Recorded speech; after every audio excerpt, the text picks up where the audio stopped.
राधे राधे। जय श्री राम। राधे राधे। जय श्री कृष्णा। जय श्री कृष्णा। राधे राधे।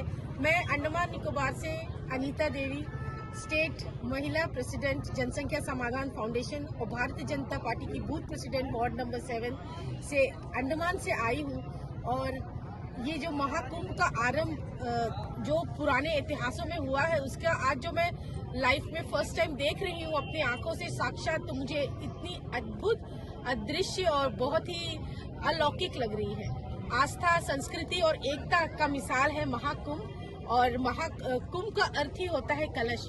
तो हम यहाँ पे जगह जगह मंदिरों में देख रहे हैं कि इतनी सुंदर से कलश जो है स्थापित करके पूजा की जा रही है।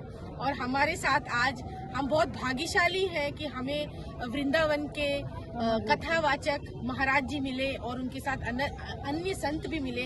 हम चाहते हैं कि 2 शब्द अगर महाराज जी हमसे कहें तो हमारे लिए भी सौभाग्य की बात है, हम सबके लिए। महाराज जी, आप लोग यज्ञ करते हैं, ये यज्ञ करने से 5 प्रकार के पाप की निवृत्ति होती है।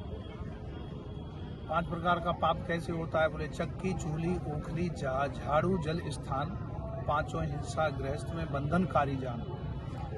चक्की माने जो आटा पिसता है, गेहूं पिसते हैं, उसमें गेहूं के जो घुन कीड़े होते हैं वो उसके साथ पिस जाते हैं, जीव हिंसा हो जाती है, ये पहला पाप हो जाता है। और जीव हिंसा सबसे बड़ा पाप है। दूसरा है चूल्ही, माने चूल्हा में जैसे लकड़ी जलाते हैं, रोटी बनाते हैं, उसमें लकड़ी में भी लकड़ी का कीड़ा होता है, वो भी जल जाता है, ये दूसरे प्रकार का पाप हो गया। तीसरा हो जाता है जल स्थान, जैसे नीचे घड़ा होता है उसके नीचे लेज रखी रहती है, उसमें जलीय जीव बैठे रहते हैं, हमको पता नहीं होता, घड़े से हम पानी निकालते हैं, घड़े को टेढ़ा करते हैं तो वो नीचे दब के मर जाते हैं। और दूसरा बोले झाड़ू, घर में झाड़ू पोछा करते हैं तो झाड़ू लगाते समय चींटी मर जाती है, जीव हिंसा हो जाती है। तो ये चौथा है इसका। चक्की, चूल्ही, ऊखली। ऊखली माने जो धान कूटते हैं, उसमें भी धान के जो कीड़े होते हैं वो भी उसमें मर जाते हैं। तो ये 5 प्रकार के पाप हुए। 5 प्रकार के पापों की निवृत्ति के लिए 5 प्रकार का यज्ञ बताया है। होमो देवो बलिर्भूतो नृयज्ञः अतिथि पूजनो, ये जो है 5 प्रकार के यज्ञ बताए। 5 प्रकार के यज्ञ में सबसे पहला यज्ञ है होम यज्ञ, जिसको देव यज्ञ कहते हैं। होम यज्ञ माने हवन करना, 5 आहुति भगवान नारायण के नाम से, 5 आहुति गुरु मंत्र के नाम से, 5 आहुति गायत्री मंत्र से, इस प्रकार से ये पहला यज्ञ होना चाहिए। दूसरा अध्ययनम ब्रह्म यज्ञश्च पितृयज्ञश्च तर्पणम, होमो देवो बलिर्भूतो नृयज्ञः अतिथि पूजनम। तो पहला यज्ञ होता है अध्ययनम, प्रातः स्नान करके और सुंदरकांड का पाठ करें, श्रीमद् भगवद गीता का पाठ करें, रामायण का पाठ करें, तो ये पाठ करने से पहले पाप की निवृत्ति हो जाती है। अध्ययनम, इसको ब्रह्म यज्ञ कहते हैं। और दूसरा है पितृयज्ञ। पितृयज्ञ कहते हैं तर्पण को, स्नान करने के बाद जल छोड़ें अपने पूर्वजों के नाम से और सूर्य नारायण को अर्घ दें, तो दूसरे प्रकार का पाप से निवृत्ति हो जाती है। और होमो देवो बलिर्भूतो, एक होता है देव यज्ञ। देव यज्ञ जो है होम को कहते हैं, जैसे अभी यहाँ नित्य यज्ञ अतिरुद्र महायज्ञ हो रहा है। श्री गुरु काशी कुंभ मेला शिविर में 51 ब्राह्मणों के द्वारा दिव्य अतिरुद्र महायज्ञ और रुद्राभिषेक चल रहा है।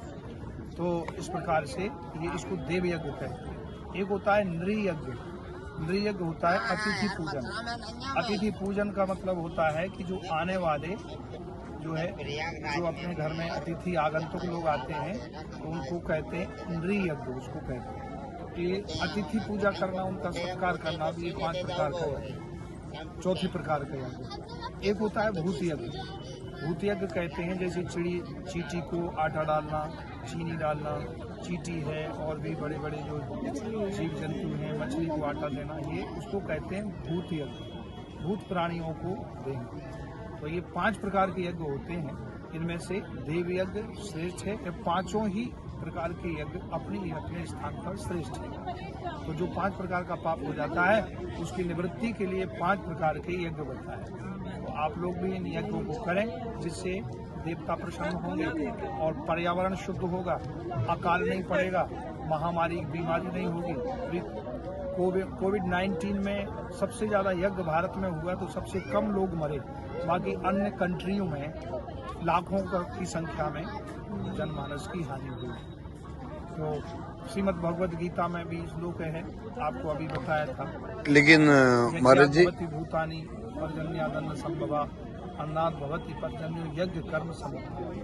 तो यज्ञ करने से देवता प्रसन्न होते हैं, बारिश होती है, उससे महामारी आदि बीमारी नहीं होती, पेड़ हरे भरे होते हैं, पर्यावरण शुद्ध होता है, प्रदूषण मुक्त हो जाता है। इसलिए हमारे उत्तर प्रदेश में माननीय यशस्वी तपस्वी योगी आदित्यनाथ जी, जो भारतीय जनता पार्टी के मुख्यमंत्री उत्तर प्रदेश श्री आदित्यनाथ जी महाराज, जिन्होंने पूरा उत्तर प्रदेश को हरित उत्तर प्रदेश बनाया और यहाँ तीर्थराज प्रयाग में इतनी सुंदर व्यवस्था की है।